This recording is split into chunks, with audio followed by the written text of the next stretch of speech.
CreateSound.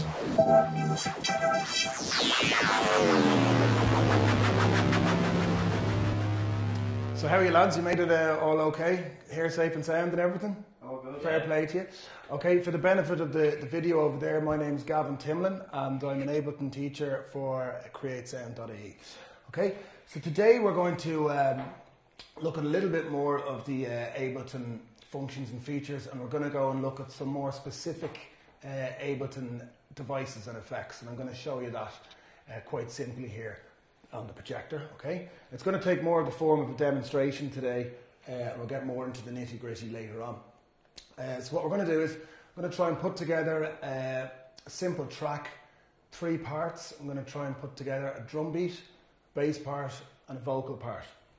And I'm going to try and do a bit of a break beat on the drum beat part, sort of like an 80s break beat. And on the bass part, I'm going to do a little bit of a dubstep effect if we have time. So combining some of the old stuff and some of the new stuff into the same sort of song. Okay. Now, what I have here, just to run through the equipment, I've got the laptop hooked up, running Ableton. That's connected to an external sound card here, the M-Box 2. And that's connected to the monitors here, and then I've got the trusty old APC40 for controlling Ableton. So that's like our external controller for controlling what's on the screen. Okay, so we'll get straight into it. I'm going to start off with the drum beat. So if you look at the session I have open, it's a very basic session. I've got 3 tracks, 1, 2, 3. I have a vocal track at the start, and that is a little recording I did the other night. It has me saying a few things, and we'll touch on that later on. I'm going to go straight into making the drum beat. So I've got this track here, the MIDI track on the 3rd track. If I go up to my Ableton devices up on the left, I can open up one of the instruments being the drum rack, and that's what we're going to look at today, the drum rack and maybe the simpler as well. So going into the drum rack, I want to pull out a particular drum kit. So I'm going to select a classic drum kit here, and to put it into the session, I just need to drag it over onto the track. So that'll take a little second to load, and there it is. So at the bottom of the screen now, I can see my drum machine, and if I want to hear some of the drums that are there on the machine, I just need to press the pads. And I can hear the drum sounds that are loaded into that machine. Okay, so that's very much like your classic drum machine featuring drum pads like you used to get in hardware, but it's represented on a software device there. So if I want to put some of those sounds into a beat pattern, I just need to double click one of the clips up here, double click it, and I can see now down below my drum beats there that I can select on the left. If I want to hear them again, I just need to click that little headphone icon, and now I can audition some of the beats. So I've got a kick, a rim, a snare and a clap. Okay, so I'm going to kick that loop off. Now ideally I'd like to when I'm making drum beats, I like to use 2 bars. You can add a bit more variety if you're programming over 2 and 4 bars. Might get a bit repetitive if you're programming over 1 bar, but just for all intents and purposes today, I'm going to start off with 1 bar. So if I click my little pencil tool, I can draw in some beats. So I'm just going to start off with a very basic beat. That's your familiar 4x4 dance beat. 1 beat on every of the 4 beats in the bar. Now for this, I'd like to make something a little bit more interesting. So I'm going to run it round and maybe change where some of these beats are. Okay, it's sounding like a little bit more variety. Okay, I've got a little bit more of a broken pattern, but I still have a drum beat on some of the main beats in the bar to hold the rhythm. Might want to add in a snare now, say. So, might put it in on the 2nd and 4th beat. Steadying the ship a little bit, having a snare on those regular beats as well. Maybe to keep that 80s feel, I might put a clap on as well. Okay, so we're getting the bones of a beat together there already, drawing in MIDI like we've done before. Okay, I'm going to put in a little rim shot as well. try and find a place that sounds good for it. Okay, maybe there. Okay, so you can see it's quite easy to build up your drum beat, and you're quite flexible being able to draw in your beats where you want to on that little MIDI map, okay? So the nice thing about the drum rack in Ableton now is we've built up our little beat. Now some people don't like the idea of this sometimes because we've got all our sounds on a single track, so we're going to try and control the volume of all the drums together. And people often go into each individual sample and try and adjust the levels of the sounds. But a nice little feature of Ableton here, there's a little triangle at the top of the track, and we can expand that out. And that gives us a little submix. We can see each of our different parts. So if I play it around again, you can see I have all the individual parts on separate tracks here. So that enables me to do a little submix. Maybe I want maybe the rim shot's a bit too loud. I could turn it down. The rim shot's gone. I can bring it back up to a nicer level, say. Maybe the clap's too loud. I can bring it down, bring it up to a level that I like. Okay, so I can create a little submix here that's all controlled through the one fader on the drum track. Okay. What's also nice about this little setup here is that I can then use Ableton specific features or devices, and I can put them directly onto individual drum parts. So I'm going to do that. I'm going to go back up to my device browser up here, and I'm going to pick out one of the Ableton effects. Beat repeat is a good one, and it's specific to Ableton. So I can pull that directly onto the rim shot. Okay, now I'm going to solo that rim shot. So we can just hear that rim on its own now. The beat repeat isn't picking up, isn't repeating. The beat isn't repeating there. If we go back to look at where that rim shot takes place, it's actually offset 1/16th note from the start. So I need to mirror that within beat repeat. So I'm just going to go in and do that. There's a nice little tool here to offset the beat here. So you can hear it's now repeating that beat, yeah? Now I can extend how long that goes on for if I want. Okay. Maybe I want to take down the level of those repeats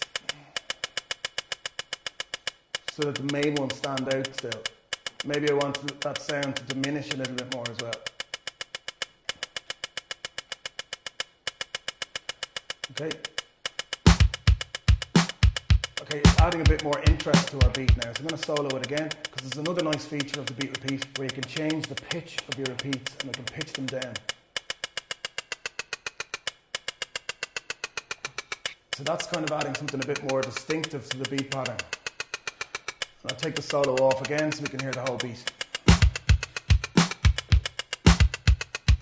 Okay, and we can kind of drop that in and out once we get our pattern together. We can have it dropped out and we can pull it in again when we want. Okay, so that's quickly put together a nice little drum beat for us, and it's showing you a bit of the subgrouping that you can do and using one of the Ableton specific devices. Okay, so then if you want to put a bit of audio with that, I can go up to my audio again. So as I said, I recorded this the other night. I was doing a presentation out in the Institute of Art and Design in Dunleary, and so I recorded some samples for them. This is just me late at night recording my own voice saying IADT, which are the initials for Dunleary Institute of Technology. Okay, IADT. Right. That's actually unaffected as well. I was a bit gravelly late at night, I think, and that's actually how my voice sounded at the time, so it's what I'm going to work with. So if we were to play that vocal directly with what I recorded already, you'll see it's not really in time. I. Okay, doesn't fit very well timing-wise, all right? So I'm going to use the same instrument I used a second ago, the drum rack, but we're going to use it for a vocal sample now. Firstly, I want to try and isolate some of the sounds. So I've got individual letters spoken out there, I-A-D-T. So okay, I'm going to stop the drum beat. Just listen to the vocal sample. Okay, I can take my my loop markers, my start and end loop points, and isolate different bits of that audio. And you can see me doing that on the audio clip there. The bit in white is the bit that we've isolated. The bit in grey has been chopped out by me moving those start and end points. We did that before. If I press that clip now, it's just on the I part, okay? So a nice little feature in Ableton, I can duplicate that clip down using a Command and D. So I've got the same clip right below. So I've got I on its own. I can rename that to make it more convenient, Command or to rename it. So I'm just going to call it I because it's I. Duplicate it down again, and I'm going to try and get the next letter on its own. So we can actually see visually where the next bit of audio is. So I'll just move that up to the next sample. I can move the start point right back just as I did there. So if I play that. A. Okay, so that's now isolated the A part. I'm just going to rename that A. Now I've done this for the other two parts earlier just to save us a bit of time. So I did exactly the same thing for the D and the T. So I'm just going to copy those two clips up. Control C and Control V, just like you do in any other bit of software. So now A, D, and T. Okay. So now I'm going to create another track for the vocal. I'm going to create another MIDI track. What you need to do first, a shortcut for that is Command Shift T, or I could have gone up to the create menu item there. Okay, so again, I'm going to go to the instrument rack and pull out a drum rack. Now last time I pulled out a specific drum kit, but this time I'm going to pull the empty rack onto the MIDI clip, okay? So now you can see the drum pads again, and they're empty this time, and I can pull what I want onto the drum rack. So if I open the drum rack, I can pull each of those individual samples that I've just isolated onto that drum rack, which I'm doing there. Okay, I'm going to rename them just to make life easier. Again, just using the Command R function. I, A, D, and T. Okay, so now we've got those samples loaded onto a drum machine, and we can trigger them whenever we want, which is giving us more control and more flexibility. Do you remember a song by Paul Hardcastle called Do you remember the famous song, No 19? Yeah. Do you? Yeah. Okay, so he would have done something like this before, but it would have been a lot more arduous. You know, he would have had a bit of hardware and loading in the clips with floppy disks and spending ages sequencing it. But now we have it in software there, we can do it very quickly, just dragging clips onto a drum machine.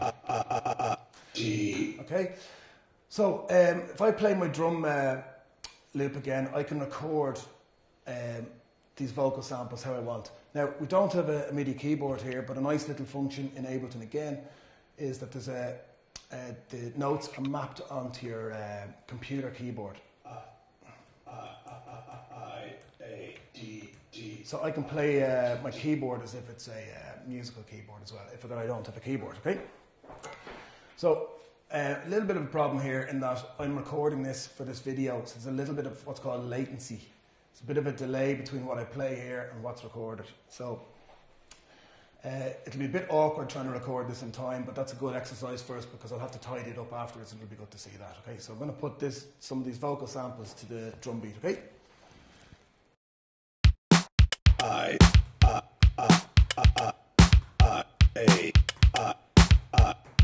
So I'm going to, because of this latency problem I had, I'm going to shift them all up. There's a quicker way we can do this, which I'm going to show you at a later time, called quantizing. But just for the moment, I'm going to do it manually.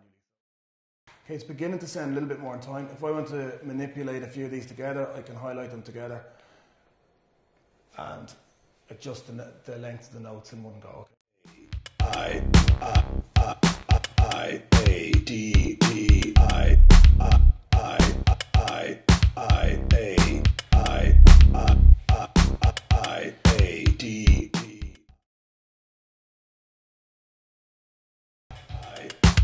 Okay, so I'm just simply showing you a couple of tools there, the drum rack, and using it in two different ways. Using it for a built-in drum beat, and then using it for vocal samples. Drop it in your vocal samples and sequence them up to make a quick pattern.